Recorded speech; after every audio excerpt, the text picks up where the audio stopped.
welcome back Moms. Kita udah selesai foto-foto Mbak Tia. Aku bersama Mbak Tia Subiakto. Ini legendaris Indonesia.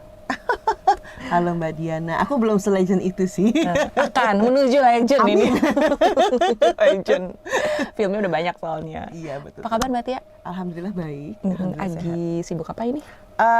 Seperti biasa, bikin musik film, terus bikin single-single yang akan terbit, ya, yang akan hadir selama setahun lah ya. Jadi ngumpulin lagu terus. Terus lagi ngejalanin kehidupan rumah tangga yang luar biasa sama suamiku, karena aku baru married kan. Selamat ya. Thank you. Itu awal tahun ini ya? Awal tahun? 12 Maret kemarin. Oh ya. Selamat ya Mbak Tia. Terima kasih. Ya. Ini single pribadi berarti ya? Single pribadi, ada juga yang barengan suami. Jadi begitu. Jadi kan aku memang ketemu sama suamiku kan waktu pas di single ketiga kan, yang semakin intensnya ya. Kalau sebelumnya mah ceritanya panjang banget gitu ya, dari yang waktu tahun lalu aku ketemu tanda tangan book signing gitu segala macam. Ntar jadinya kisah cinta ini. Makanya itu dia. Nah jadi begitu pas setelah nikah, ya udah akhirnya kita memang jadi kayak kolaborasi seumur hidup. Jadi kita bikin satu grup lagi gitu. Terus beliau ada satu single, aku garap orkestrasinya kayak gitu-gitu. Oke, Mbak Tia, kita kan mau ini menginfluence ya anak muda zaman sekarang. Mbak Tia itu dulu sekolahnya apa sih? Kenapa bisa masuk ke dunia musik? Oke. Jadi tuh aku umur 3 tahun sekolah musik. Jadi papa yang mengirim aku untuk masuk ke, waktu itu sekolahnya YMI Jalan Bumi, karena pada waktu itu ketertarikan aku sama musik itu terlihat oleh papa tuh kalau misalnya aku lagi main pegang elektron gitu. Jadi waktu itu aku dicoba untuk masuk kelas yang elektron. Tiba-tiba setahun kemudian aku diminta untuk pindah aja ke piano, karena touch aku tuh lebih ke piano gitu. Bersamaan dengan itu di umur 3 tahun aku belajar di Bina Vokalia. Dulu Pak Prana Jaya almarhum masih ada ya, untuk karena aku kan waktu pas umur 3 tahun itu kan aku memang ada keterlambatan speech delay ya, tapi kayak kalau misalnya aku tuh kepengen ngomong apa, kata-katanya yang keluar bukan itu gitu. Kayak gitu apa ya, apa emang betul speech delay kayak gitu ya. Aku nggak tahu tuh zaman dulu banget. Zaman dulu kurang begitu informatif. Gitu. Jadi akhirnya ya udah sama mama papa tuh aku dikirim ke sana. Jadi ternyata tuh belajar bernyanyi itu benar-benar berpengaruh terhadap aku memperlancar speech-nya kayak gitu. Itu ilmu baru teman-teman. Sekarang kan banyak kan terapi speech yang apa gitu kan. Ternyata bernyanyi bisa mempercepat speech. Betul. Dan aku kan benar-benar belajar nyanyi dari umur 3 tahun, melampaui SD, SMP gitu tuh aku tuh akhirnya beralih misalnya menyanyikan lagu-lagu barat gitu ya, lagu-lagu di luar Indonesia yang berbahasa Inggris, itu juga secara otomatis banget gitu belajar grammar. Jadi karena kan kalau untuk lirik itu kan grammar harus benar. Kita harus tahu the meaning of the song. Jadi ya begitu pas dinyanyikan, oh ternyata grammarnya seperti ini ya, kayak gitu. Jadi pengaruh ke pelajaran bahasa Inggris juga. Bagus dong. Tunggu, mama papa tuh emang ada history musical juga? Kebetulan papaku sih. Jadi papaku tuh memang keluarga besarnya tuh lebih banyak musik, cuman memang bukan musisi profesional ya. Jadi papaku sendiri tuh dulu bergerak di bidang advertising, dan beliau punya advertising agency gitu. Sekarang beliau menjadi bapak brand, dan beliau mengajar para pelaku UMKM Indonesia supaya melek brand. Jadi namanya siapa ya bapaknya? Subiakto Priyo Sudarsono. Kalau misalnya dia, orang-orang tuh suka nanya gitu. Jadi tahun 98 sampai aku bosen nih sama pertanyaan ini. Ada hubungannya nggak Mbak Tia sama J. Subiakto? Tidak. Aku jawab tidak, sama sekali tidak gitu. Sebelum ditanya Bo ya. Iya dulu. Iya benar. Namanya sama ya? Namanya sama kan? Ya Subiakto, J. Subiakto. Cuman ketahuilah aku bukan saudaranya Mas J. Nggak ada saudaraan. Mungkin Mas J juga sering ditanya ditanya hal yang sama mungkin. Tapi berarti suatu hari harus ketemu Mas J, dan kita harus bilang bahwa kita bukan saudara, tapi kita memang saudara di musik satu kan. gitu. Dunia musik juga kan J. Subiakto. Iya, dia di dunia musik, dunia pokoknya seniman. Seni lah, di dunia seni gitu. Terus mama nggak ada? Mama kebetulan nggak ada, cuman memang uakku percussionist profesional. Kemudian aku punya sepupuku juga percussionist profesional. Ya udah gitu aja sih. Oh iya, tapi emang ada darah-darah seni itu mengalir deras ya dari keturunan Bang Papa. Jadi tapi bagus juga di kala itu 3 tahun masa udah dimasukin sekolah musik segala macam, kan pada zaman itu orang tua mana belum begitu melek dengan kalau anaknya prodigi musik gitu kan, terus dimasukin sekolah musik pada zaman itu kan rare ya, jarang banget terjadi kalau nggak melek musik gitu. Terus dari 3 tahun belajar musik, terus diasah sampai menjadi komposer, terus dirigen, itu gimana ceritanya? Oke, jadi pada waktu itu aku di umur 4 tahun udah pindah ke piano klasik kan tadi kan as I mentioned. Di umur 6 tahun akhirnya aku pindah sekolah musik. Jadi total ke sekolah musik SMYPM namanya, Sekolah Musik Yayasan Pendidikan Musik. Totally selama 7 tahun aku belajar piano klasik gitu. Dari umur 6? Dari umur 6 tahun. Jadi itu nggak ada basic edukasi SD SMP-nya itu nggak ada? Ada. Tapi jadi aku harus menghadapi 2 sekolah. Jadi satu sekolah umum, yang satu sekolah yang memang khusus musik gitu. Kalau di sekolah umumku, aku dari TK sampai SMP aku di Al Azhar Kemang gitu.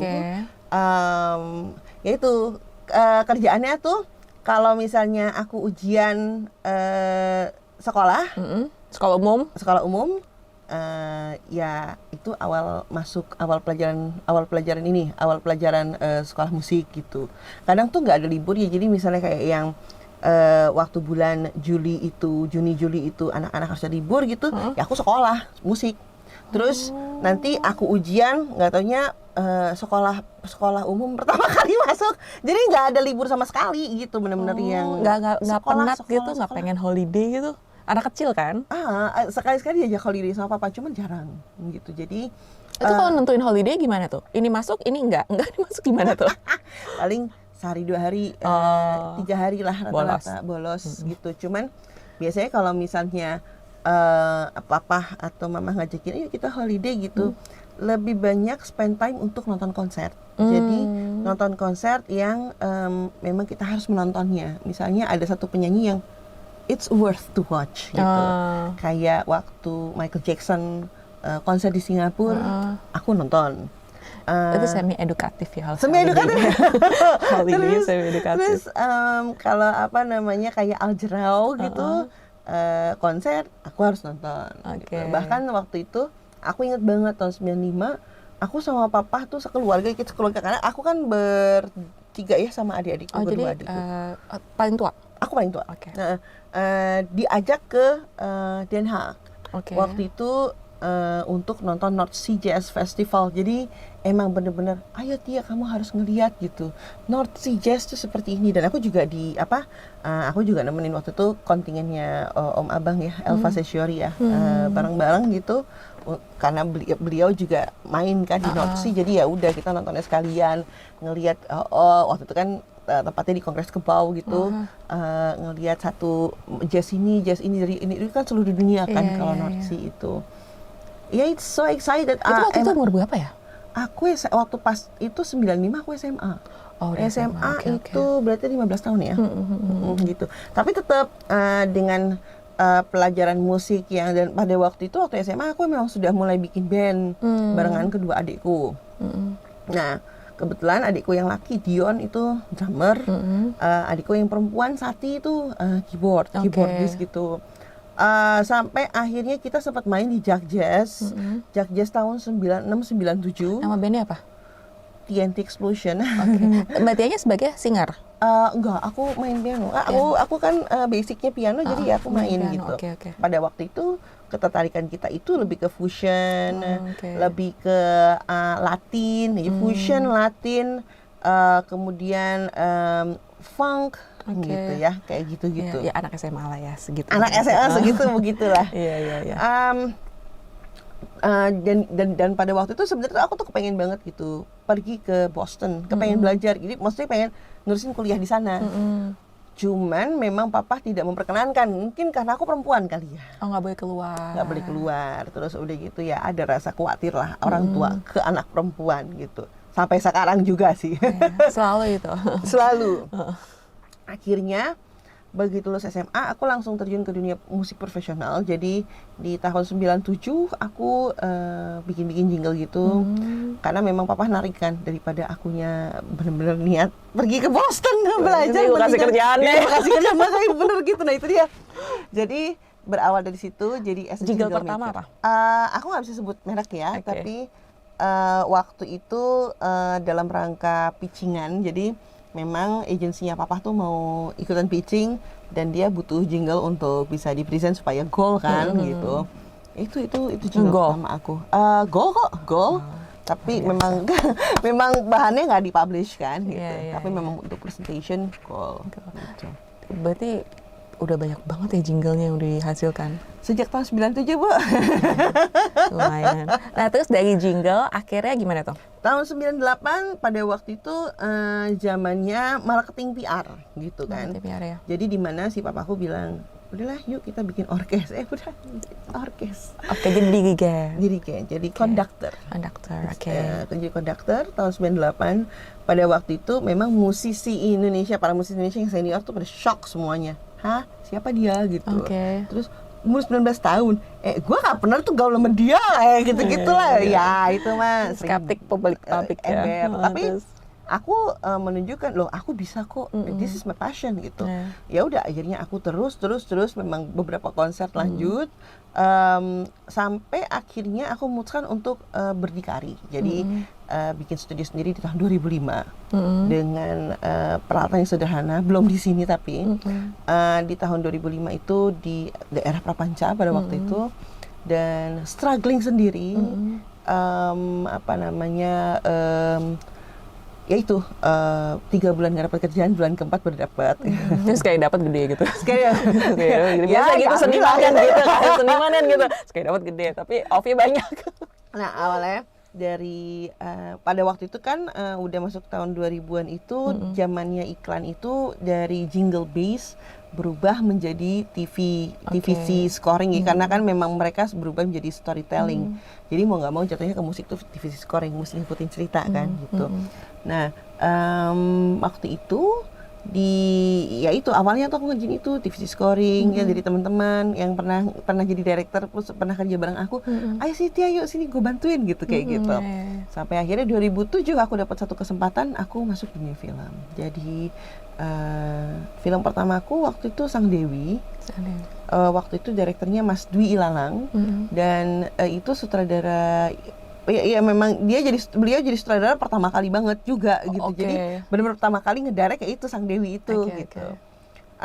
Setelah Sang Dewi aku juga cukup surprise gitu karena jadi aku baru dapat Ayat-Ayat Cinta itu ya film kedua. Maksud aku tuh Ayat-Ayat Cinta tuh film besar gitu ya gitu dan direkturnya Mas Hanung gitu kan. Mas Hanung waktu itu lagi happening banget gitu, dapat Piala Citra kemana-mana gitu. Nggak nyangka itu menjadi pertemuan awal yang indah gitu bagi aku. Jadi setelah Ayat-Ayat Cinta itu yang notabene itu film besar gitu, I didn't expect that gitu. Tapi itu kalau kayak gitu mereka emang penunjukan langsung apa pitching? Kalau aku kemarin sempat ikut pitching, tapi abis itu akhirnya aku ada menangnya. Oke. Udah kan setelah itu sebelumnya nggak kenal Mas Hanung? Enggak. Oke. Nggak tahu. Berarti ini beneran dari emang bener-bener beliau melihat aku dari terus hasil karya. Nah terus udah gitu setelah Ayat Cinta mulai tuh berdatangan berbagai macam film sampai aku akhirnya merasa ajak gitu, maksudnya merasa aku nyaman nih di sini di gitu. dunia perfilman. Sampai ya sampai sekarang masih. Kalau di dunia film music composer kan berarti. Iya, jadi kalau istilah bulenya itu film komposer gitu ya. Film komposer itu berarti kan dari awal opening dan ngikutin dari frame zero istilahnya sampai kredit title selesai. Itu tanggung jawab seorang penata musik film tuh di situ gitu. Termasuk misalnya kayak masukin soundtrack gitu, terus yang mana yang harus di underscore, yang mana yang mesti di scoring gitu, karena ada teori yang mengatakan bahwa penata musik film adalah penonton pertama dari film itu, yang mana secara audio dan memang yang bisa ngefeel yang mengungkapkan isi hati, yang meng-highlight itu kan cuma musik kan? Betul, soalnya nggak ada emosinya kalau nggak ada musiknya juga. Terus udah gitu kan kalau misalnya ada sound effect, tapi sound effect kan lebih ke realis dan itu dilakukan oleh penata suara gitu biasanya. Kalau penata musik itu yang memang memberikan roh terhadap musik film. Iya.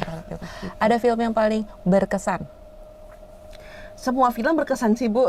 Yang paling lama?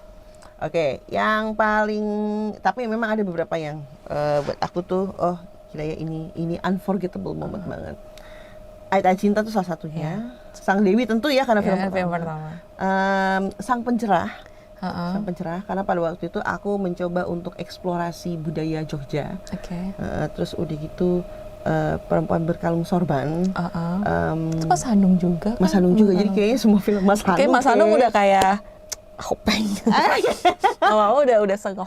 Iya, kayaknya sih begitu. Iya, udah enak biasanya kan. Terus waktu itu Soekarno, karena Soekarno itu adalah film yang pada waktu itu kita melakukan live recording di Moskow gitu. Buat aku it's so luxurious gitu ya. Kalau yang lain-lain kan memang sering banget ke Praha atau kemana gitu. Tapi buat aku memilih Moskow dan waktu itu rekamannya di Mosfilm. Mosfilm itu adalah jadi kayak Hollywood tapi itu Eropa Timur gitu. Kayak gitu tuh keren banget. Aku berangkat sama Mas Hanung juga. Kemudian Rudy Habibie Ainun 2 itu juga memorable banget karena di situ aku tiba-tiba ujuk-ujuk dapat Best Music Asia Pacific Film Festival 2017. Fenomenal sih filmnya. Sangat fenomenal. Ya alhamdulillah. Itu ke Prag. Ke luar kan itu bukan, ngerjainnya di sini aja. Okay. Tapi kalau syutingnya iya. Kalau yang ke Moskow tuh you choose based on the film atau cap cip ke Bang Ucup enggak kan? Enggak. Maksudnya cap cip ke Bang Ucup. Ya, kenapa ke Moskow? Tentu dengan melihat credentials dari, ya pasti kan setiap orkes pasti ada credentials sama seperti kita yang mengerjakan gitu ya, pasti kita ada credentialsnya kan gitu. Itu juga sama. Kemudian mereka ada sampelnya. Dan buat aku it's more suitable untuk di situ. Luar biasa sih. Jadi ini selama ini tidak ada, berarti itu nggak pernah mengecap pendidikan formal untuk ini? Enggak. Jadi cuma sampai SMA itu aja? Nggak pernah ngambil short course apa gitu?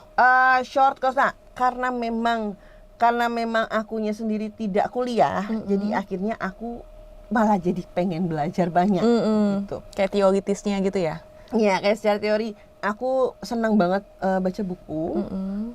Aku sempat ikutan Berkeley online akhirnya untuk memuaskan keinginan aku untuk belajar di sana gitu. Tapi waktu itu aku ambil kalau nggak salah marketing yourself in music industry. Jadi bagaimana kita seorang musisi harus bisa memarketingkan kita sendiri. Ini teorinya memang sebelum brand itu fenomenal kemana-mana ya gitu. Gimana ngejualan ya? Ngejualan. Tapi itu tuh penting banget karena kita memang harus mengkomunikasikan apa sih yang kita punya, apa sih yang kita bisa ke orang lain. Betul. Mungkin orang lain akan membutuhkan itu lebih gitu. Tapi kalau nggak dijual, orang lain juga nggak tahu kita jualan apa. Sampai sekarang pun aku juga masih courses. Jadi kayak aku waktu itu tahun 2020 aku sempat melipir ke dunia kepenulisan. Aku sempat keluar 2 novel waktu itu. Ini lagi ongoing juga ya novel? Kalau sekarang aku memang lagi ongoingnya malah nulis non-fiksi tentang musik film gitu. Tapi kalau waktu itu sempat dua novel tahun 2020 judulnya Panggil Aku Mama. Itu fiksi? Fiksi. Kemudian 2022 itu judulnya Anak Tak Bernama. Fiksi.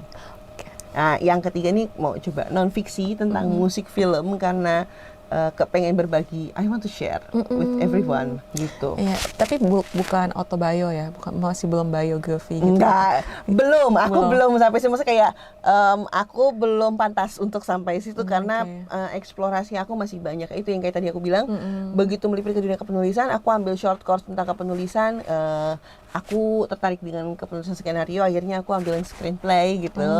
Terus tapi udah sempet jadi sutradara? Ya sempat satu film. Oke. Kehormatan di Balik Kerudung. Oke. Terus ya kan, tapi kan memang harus pendalaman lagi kan. Iya. Kita tidak bisa kayak one hit jebret udah Nggak gitu kan, bisa, nggak gitu. harus itu harus dalamin. Terus udah gitu short course tentang teori musik itu aku juga. Jadi akhirnya short course itu sebagai pengulangan gitu. Iya. Jadi kayak bagaimana caranya kita menentukan tonal center itu kan basic banget, tapi aku perlu mengulang.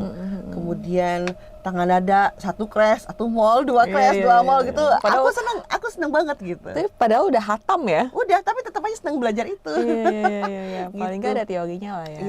Iya betul. Jadi akhirnya ya sampai sekarang aku belajar. Tapi memang kalau untuk berbagi, aku tuh sempat menjadi dosen Di mana? Di sekolah musik? di satu universitas. Aku nggak bisa sebut namanya ya. Ya nggak apa-apa. Boleh. Boleh kan? Aku bebas. Bebas kan? Oke. Jadi aku jadi satu dosen. Dosennya kelas elektif waktu itu, kelas musik film. Di Universitas Multimedia Nusantara. UMN. Gitu. Pada waktu itu memang mungkin karena memang aku berkecimpung di industri sudah lama gitu, jadi ya dan praktek gitu ya. Jadi ada beberapa hal-hal yang memang dipraktek, terus udah gitu bisa ditransform menjadi teori, yaitu yang Iya, itu ilmu musik praktisi yang bisa masih sampai sekarang.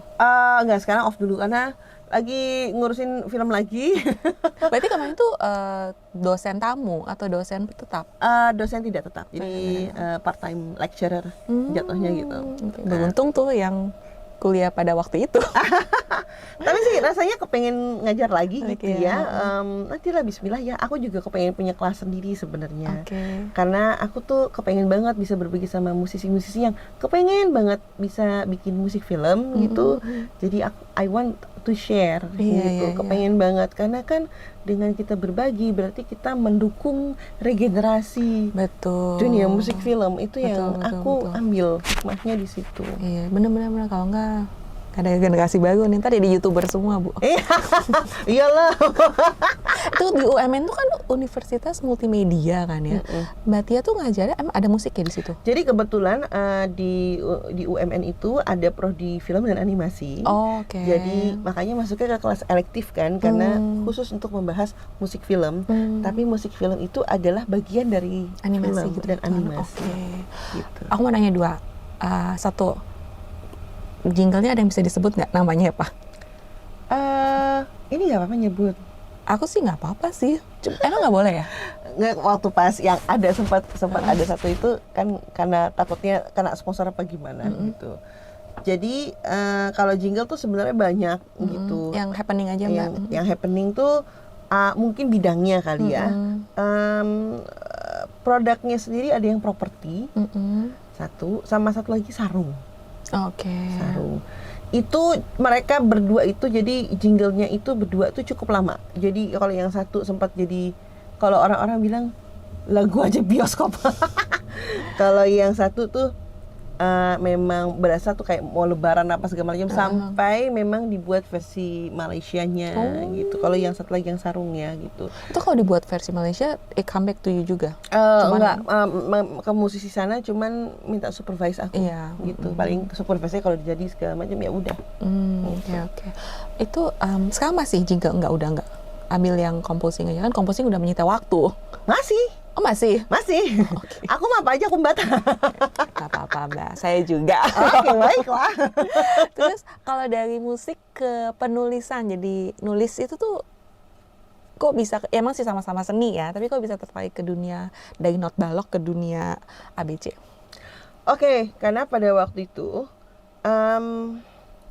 aku menolong satu orang, aku bikin skenario sendiri. Nekat sebenarnya supaya beliau dapat jalur untuk ke PH dan bisa kerja bareng. Oke. Gitu, oke. Loh, kok mati? Jar, tolong. Emang dia gitu suka anget-angetan? Oh, anget-angetan ya?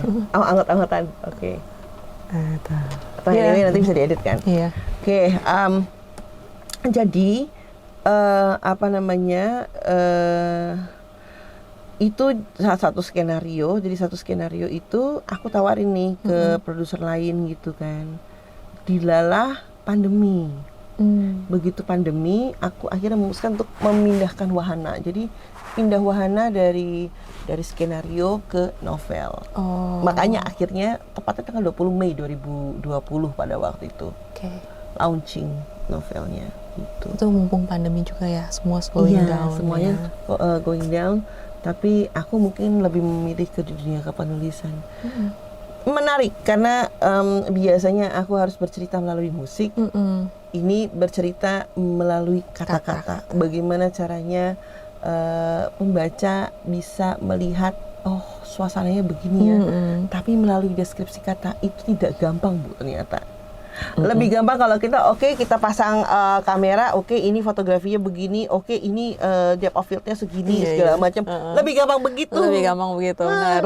Kalau ini enggak, ini jadi di suatu ruangan ini bernuansa biru, matahari masuk dari itu kan deskriptif banget ya. Deskriptif Dan banget. itu kalau bukan orang visual pasti tidak bisa visualisasikan kan. Itu dia tuh. Iya. Itu yang aduh gitu. Oke. Berarti dua-duanya sekarang mau didalemin ya?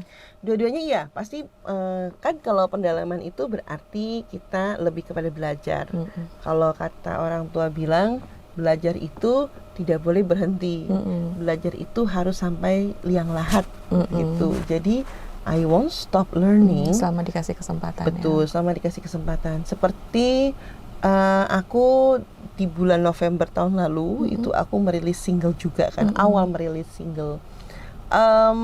Akhirnya mau nggak mau belajar marketing lagi, belajar branding lagi gitu, belajar bagaimana cara mengkomunikasikan single kita. Gitu. Tapi maksudnya buat aku mungkin berjalannya lebih mudah karena kalau untuk mengkomunikasikan novel justru lebih susah.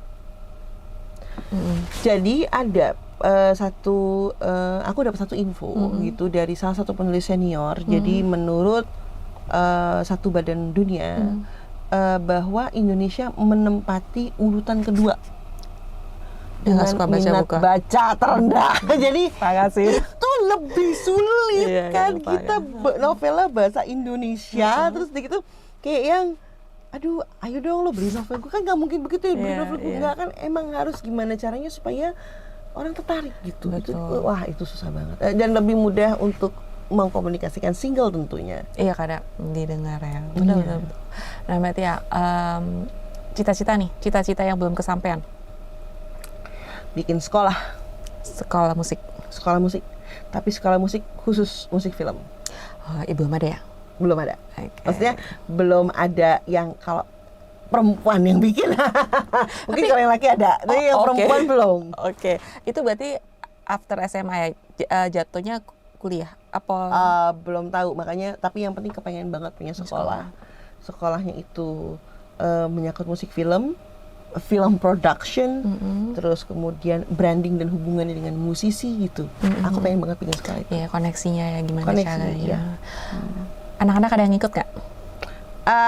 Si Neng sih, anak yang paling kecil. I have two kids. Satu Satrio, yang laki paling besar, satu Sri Kandi yang paling kecil. How old? Kalau si kakak tuh tahun ini 22 tahun. Kalau si Neng tuh 19 tahun. Gitu. Kebetulan si Neng yang senang gitaran gitu tuh Neng. Jadi makanya waktu pas aku keluar single keempat yang tanggal 24 Maret kemarin, aku si Sri Kandi jadi featuring di single gitarisnya, judulnya Hubunganku gitu. Dan dia rapih banget, dan begitu pas nulis lagu pun gitu dia juga suka. Dan kebetulan kan memang lagunya sebenarnya itu bahasa Inggris semua, memang cuman yang belum rilis, jadi kayak tinggal dipupuk keberaniannya aja sebenarnya. Kepedeannya. Nah, makanya aku juga dia sempat, jadi umur 6 tahun akhirnya aku bilang udah yuk kalau mau, tapi memang awalnya dari interestnya dia tuh di violin solo gitu, jadi dia pengen jadi violinis gara-gara ngeliat satu film, wah ini kok keren ya, ya udah aku mau. Akhirnya dia belajar violin, belajar piano, belajar vokal, 3 instrumen sekaligus. Tapi gitu. ke gitar? Iya, ke gitar. Tapi gitarnya otodidak berarti? Otodidak. sih. Ya gitu, jadi ya. Itu tinggal dipupuk kepedeannya sih. Nah itu dia. Kalau untuk dari segi kemampuan, aku percaya sih setiap anak pasti punya khasnya sendiri gitu. Kan kayak misalnya si Eneng tuh mau jadi musisi, tapi kan enggak serta-merta ngikut aku yang penata musik film yang dari ujung ke ujung kudu ngurusin musik itu kan enggak. Dia maunya bagian mananya. Mungkin bagian apanya, nggak apa-apa kan, yang penting bermusik dan sesuai sama passionnya, sesuai sama keinginannya dia. Iya betul. Kalau yang gede? Kalau yang gede dia tuh jago gambar. Jadi di umur 3 tahun tuh dia gambar terus. Akhirnya sampai dia sempet aku masukin SMK animasi. Terus dia mau kuliah lagi setelah off. Dia sempat juga kerja di salah satu post house di Jakarta, magang, dan seneng banget, dia senengnya ngeroto gitu. Storyboarding ya? Kayak storyboarding, terus udah gitu. Pokoknya keren-keren. Dia terus gitu sempat ngegambar buat desain kaos kan.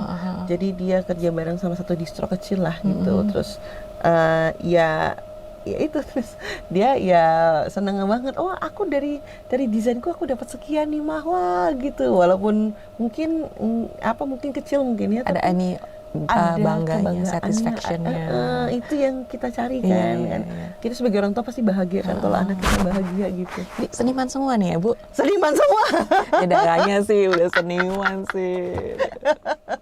Oke, last but not least, kesan-pesan dong buat generasi muda Indonesia. Oke. Jadi aku tuh dulu memegang satu kata, konsisten. Jadi dari umur 3 tahun sampai sekarang aku umur 44 tahun, berarti sudah 31 tahun ya aku mengenal musik. Dan itu bisa teman-teman lakukan selama punya passion di situ. Kalau misalnya nggak punya passion ya berarti memang harus ada bidang yang lain yang mungkin memang teman-teman lebih menguasai gitu. Kayak gitu. Makasih sama-sama Mbak. Makasih waktunya, makasih kesempatannya. Sama-sama Mbak. Jadi begitu ya Mams, anak-anaknya bisa disekolahkan musik sejak dini. Segitu dulu ya.